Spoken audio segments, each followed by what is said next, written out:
This is Audible.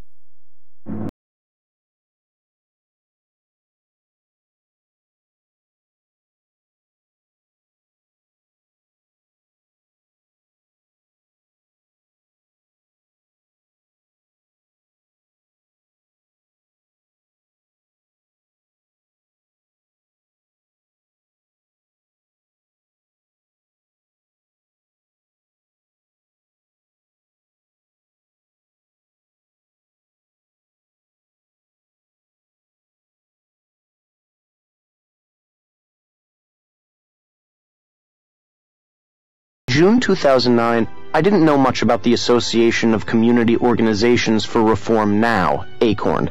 My attitude toward it was a generic conservative's attitude. I knew that the lack of interest the mainstream media were showing in ACORN, especially with all the accusations leveled against it regarding its illegal voter fraud and ties with the Democratic Party, meant that there had to be something really, truly horrific about it. Whenever there's smoke and the leftist media aren't calling 911, that means there's a huge fire raging out of control somewhere. But beyond that, I had read only what everyone else had read every election cycle. I had read that ACORN acted as a kind of street army on behalf of progressive interests, working to get Democrats registered for voting, working to get people on public assistance in the name of social justice. And I had read that because of its goals, ACORN was granted absolute protection under the cover of law and the media's willful blindness. I knew that Barack Obama had put ACORN in charge of large swaths of the census. My email tip box was always filled with questions from readers asking, "What are we going to do about ACORN's census involvement?" In 2010, the White House announced that for the 2010 census, ACORN would recruit 1.4 million workers to go door-to-door counting every person in the country.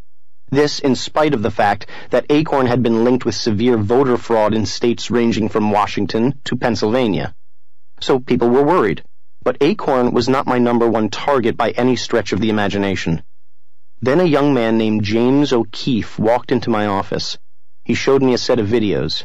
My jaw dropped. After I watched the videos, there was silence.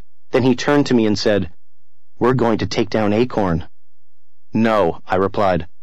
"We're going to take down the media." The September 10th, 2009 launch of BigGovernment.com did something President Obama couldn't. It created the first and only bipartisan vote of consequence of his presidency, the congressional defunding of ACORN, a social and economic justice advocacy organization key to the electoral infrastructure of the progressive wing of the Democratic Party and a menacing and destructive community organizing group central to Barack Obama's post-Harvard law years. Within a week of an unorthodox, strategically crafted, staggered release of a series of 5 videos depicting ACORN workers aiding and abetting a fake pimp and prostitute trying to set up an elaborate sex slave operation, Congress voted unanimously to defund ACORN. That momentous week changed my life forever.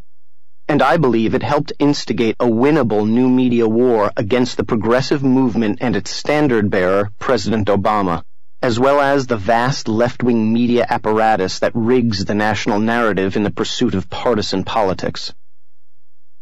The incredibly courageous work of James O'Keefe, the pimp, then a 25-year-old investigative journalist come Borat of the right, and Hannah Giles, not yet 21 at the point of launching the caper, acted as a catalyst for a demoralized conservative movement.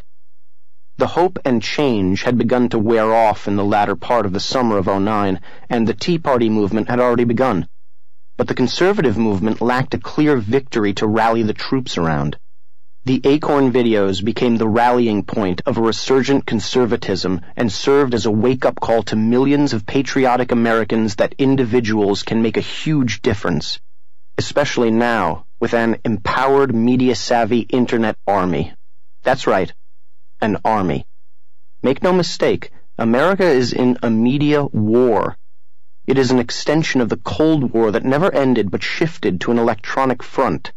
The war between freedom and statism ended geographically when the Berlin Wall fell, but the existential battle never ceased. When the Soviet Union disintegrated, the battle simply took a different form. Instead of missiles, the new weapon was language and education, and the international left had successfully constructed a global infrastructure to get its message out. Schools, newspapers, network news, art, music, film, television. For decades, the left understood the importance of education, art, and messaging. Oprah Winfrey gets it. David Geffen gets it. Bono gets it. President Barack Obama gets it. Even Corey Feldman gets it. But the right doesn't. For decades, the right felt the Pentagon and political class and simple common sense could win the day. They were wrong. The left does not win its battles in debate. It doesn't have to. In the 21st century, media is everything. The left wins because it controls the narrative. The narrative is controlled by the media. The left is the media. Narrative is everything. I call it the Democrat media complex, and I am at war to gain back control of the American narrative. I have allies, veterans who have helped pave the way. Rush Limbaugh and the phenomenon of conservative talk radio are only 20 years old. So desperate was the right for an outlet to express itself that tens of millions now get their information from what was the formerly moribund AM dial. Please understand that Rush Limbaugh is reviled less for what he says than because he shot the first shot of the new media war over 20 years ago when he turned AM into the meeting place for America's massive conservative underground. Because of Rush, there are countless imitators influencing large amounts of people across America in a billion-dollar talk radio industry that didn't exist a generation ago. Matt Drudge and the Drudge Report were met with relentless attacks from the mainstream media class and the political left during the Clinton years, not because Matt was an aggregator of news stories or a conservative muckraker, but because he created a new front in the long-standing culture war, the Internet. History will look upon Matt Drudge as the Internet's true media visionary. Millions of so-called bloggers write, report, upload their stories online and influence the national and international political landscape because of the advent of the very liberating and democratic World Wide Web. And Fox News and its visionary creator Roger Ailes are relentlessly attacked by the same forces, not because Fox News reports the other side of the story, but because it showed that the other side of the story reflects the point of view of more people than CNN.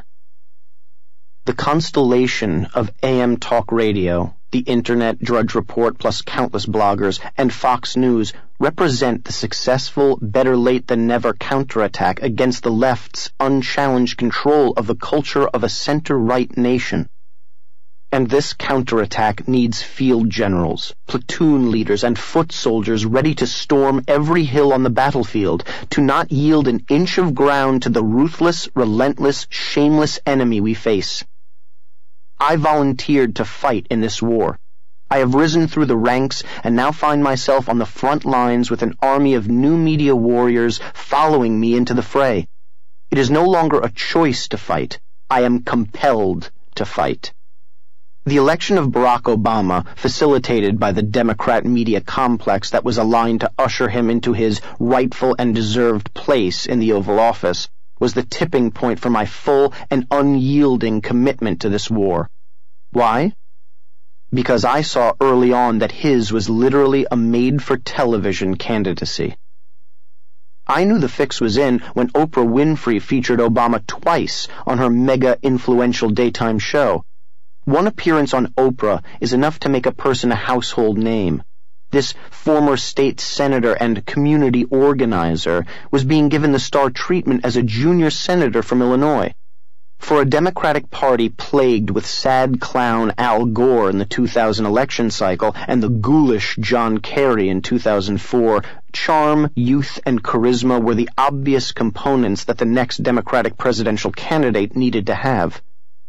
On the most superficial media level, Barack Obama was a godsend. Plus, he was black.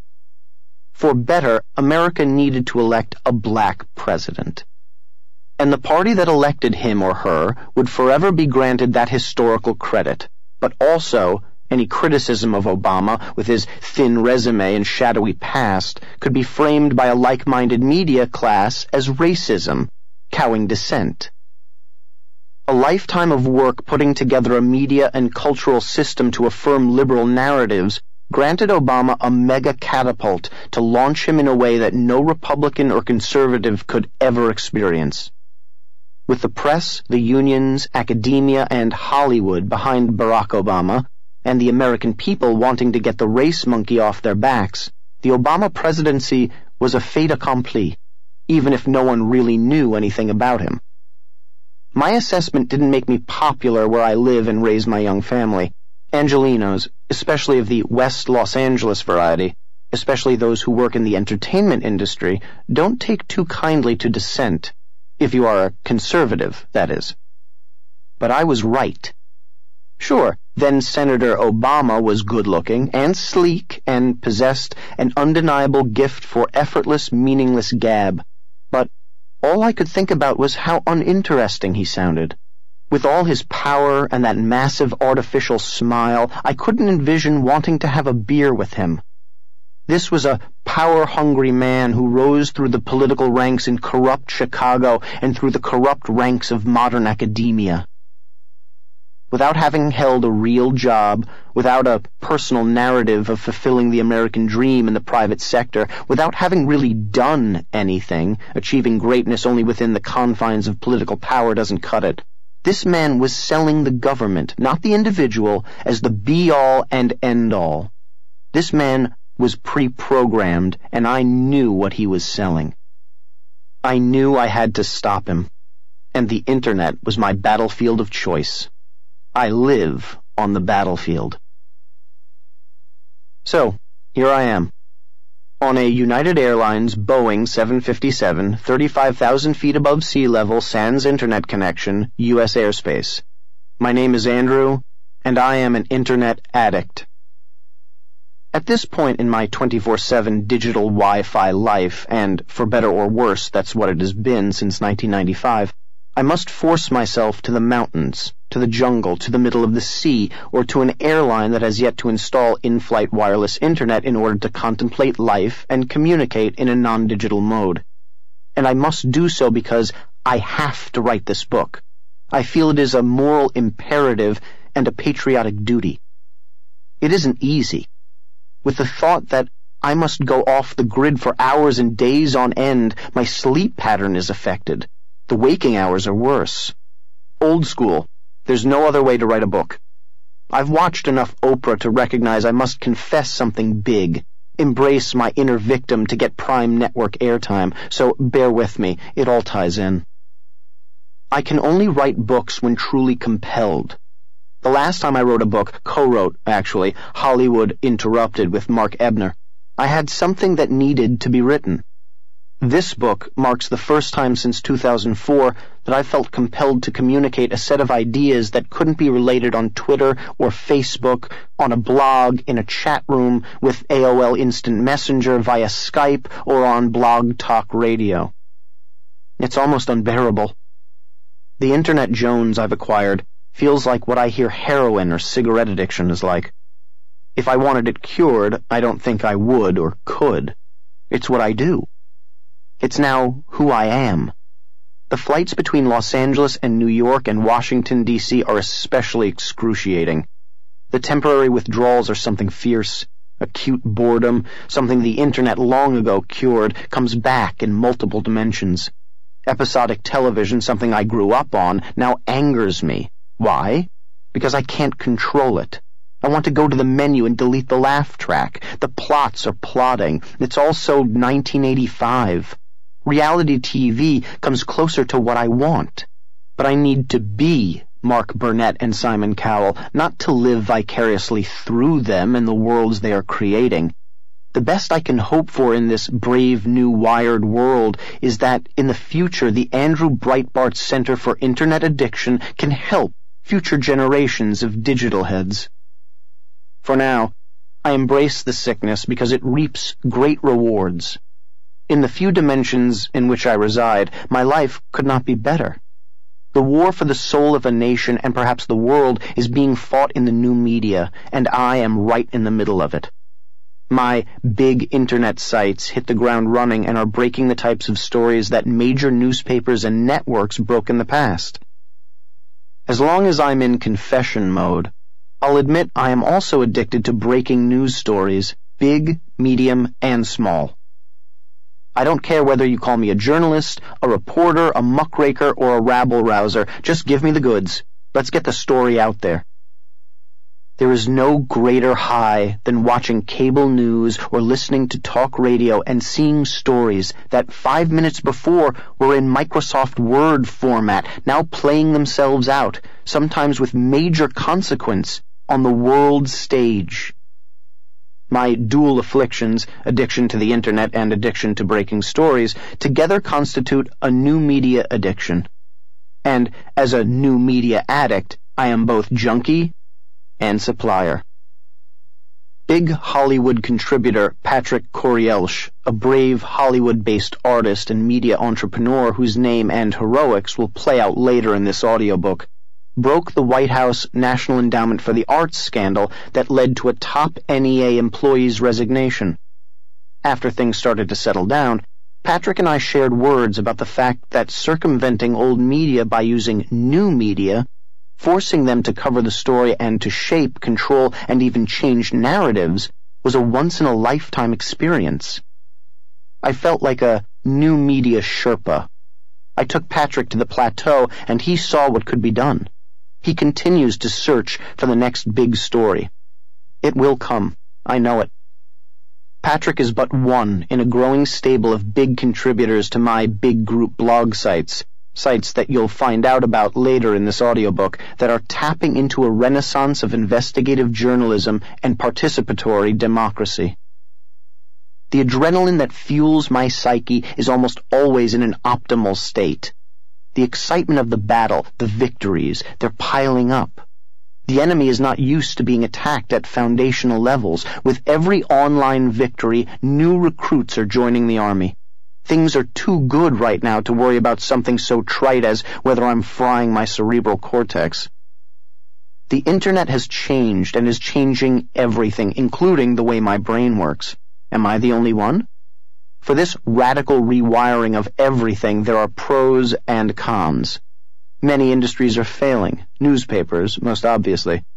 But Knight Ridder and McClatchy's loss is James O'Keefe's, Hannah Giles's, Matt Drudge's, Jim Robinson's Free Republic, Lucianne Goldberg's, Arianna Huffington's, and Andrew Breitbart's gain. If the newspapers weren't so close to the situation and the implosion of the old media didn't involve the livelihoods of those covering the revolution, reporters and journalists would recognize this moment as the beginning of a massive global information awakening. These are big times. The expansion of freedom in the digital world will lead to the expansion of freedom in the real world. The people of the United States, with its First Amendment, are leading the way in combining free speech and technology. Just as Western rock and roll helped bring down the Eastern Bloc in the latter half of the 20th century, the Internet is going to provide a similar impetus to the people of the world to grasp the possibilities of freedom. In the entire history of the world, these are the most exciting times to live in. If the political left weren't so joyless, humorless, intrusive, taxing, overtaxing, anarchistic, controlling, rudderless, chaos-prone, pedantic, unrealistic, hypocritical, clueless, politically correct, angry, cruel, sanctimonious, retributive, redistributive, intolerant, and if the political left wasn't hell-bent on expansion of said unpleasantness into all aspects of my family's life, the truth is, I would not be in your life. If the Democratic Party were run by Joe Lieberman and Evan Bayh, if it had the slightest vestige of JFK and Henry Scoop Jackson, I wouldn't be on the political map. If the American media were run by biased but not evil Tim Russerts and David Brinkleys, I wouldn't have joined the fight. Except for about 3,213 people, friends, family, and former acquaintances, you would not know who I am. You would not be listening to this audiobook because I would not have written it. If the college campuses weren't filled with tenured professors like 9/11 apologist Ward Churchill and bullshit departments like queer studies, and if the academic framework weren't being planned out by domestic terrorists like Bill Ayers, I wouldn't be expanding my internet media empire to include big education. If art wasn't almost exclusively defined by degradation of cultural norms, unless when promoting an all-knowing, hopeful leftist leader, I wouldn't be spraying my Jackson Pollock political cultural musings on the American new media cultural canvas.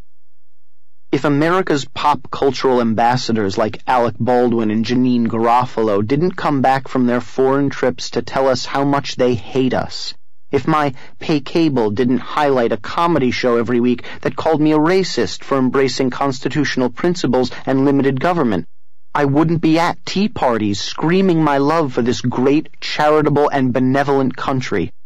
The left made me do it, I swear. I am a reluctant cultural warrior. Chapter 2. Lost in the Complex. Like millions of others of my graying generation, I spent my adolescence as a pop culture-infused wannabe hipster and mindless consumer. I was the ultimate Generation X slacker, not particularly political and, in retrospect, a default liberal. I thought that going to 4 movies a week, knowing the network television grid, and spending hours at Tower Records were my American birthright. As a middle-class kid growing up in upper-middle-class Brentwood, my parents went overboard to provide me the highest standard of living, and I took advantage of their overwhelming generosity. Brentwood is a high-end subsection of Los Angeles. While Brentwood holds a mythic place in the consciousness of the American people as the upscale suburb filled with celebrities and the wealthy, the Brentwood I grew up in was more like the neighborhood from E.T. or the Brady Bunch. Even though it was very much a keep-up-with-the-Joneses enclave, my parents seemed oblivious to all that. When the first sushi restaurant popped up in our neighborhood in the early 1980s, we had meatloaf that night. I knew that Jerry and Arlene Breitbart, my parents, were Republicans only because when they would come back from Mount St. Mary's College, their local polling place, I would pry the information from them. I remember finding out that they voted for Ford in 1976, Bush in the 1980 Republican primaries against Reagan, and Reagan both times in the 1980 and 1984 national elections. But at the same time, they never talked about their politics. They came from the silent generation. My mother existed as a perfect exemplar of that generation, as though she were destined to be a grandmother from birth. She spoke in aphorisms like, "Children should be seen and not heard," and "Don't talk politics or religion at the dinner table." Whenever any form of contention arose at our dinner table, she'd awkwardly interject a non sequitur. "Your Aunt Ethel makes the most perfect rhubarb pie." I swear, rhubarb pie. My parents didn't speak their politics. They acted on them. Their attitudes toward the people around them living the Hollywood liberal lifestyle were grounded in a reality and a normalcy and a decency. My father ran a restaurant in Santa Monica. My mom worked at a bank. I would often ask my father, "Which famous people come into the restaurant?" For some odd, infuriating reason, he would always say, "All of my customers are the same. I don't care about those things." And he meant it. I would later force my mother to tell me that the Reagans and Broderick Crawford and Shirley Jones and the Cassidy family, among many, many others, were regulars at the English-style steakhouse called the Fox and Hounds. Not only did my father not put these people on a pedestal, but 15 hours a day, 7 days a week, he treated all his customers and employees as individuals and as human beings. I've always felt that people reveal themselves in their vacation choices, a belief probably stemming from my childhood. While many of my friends' parents were gallivanting off to Europe and leaving their kids at home, for some reason my parents considered this a form of child abuse, my parents opted to buy a 33-foot motorhome, the Executive, and took my sister and me on a formative cross-country trip that I daydream about even now. It was my first real taste of the America that I defend to this day. My dad seemed like another human being on the road, and he engaged with every possible stranger he could. He even changed his Chicago Jewish accent and developed a twang as we entered the Wild West. It was so clear how much he liked people. When people wonder why I will talk to a lamppost, I point to my dad. My parents granted me a brilliant middle-class life, one that didn't overwhelm and lavish spoils on me to the point of absurdity. The house was not filled with objects or celebrities that would cause my friends to envy me, wish they could live at my house, or hang out with our social circle. My parents were also about 15 years older than some of my friends' parents, so while my mother was watching Lawrence Welk on television on Saturday nights, one of my friends' dads rented a limousine so he could hit the Rod Stewart and Brian Ferry concerts in the same night. While my parents' house had a pool and 4 bedrooms and a scenic canyon view of West Los Angeles, it couldn't compete with the beachfront Malibu property that 2 of my friends at school occupied.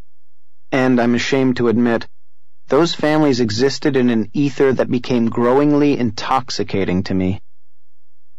Along with my friends' parents' elite addresses came original art, celebrity friends, and a very specific brand of liberal politics.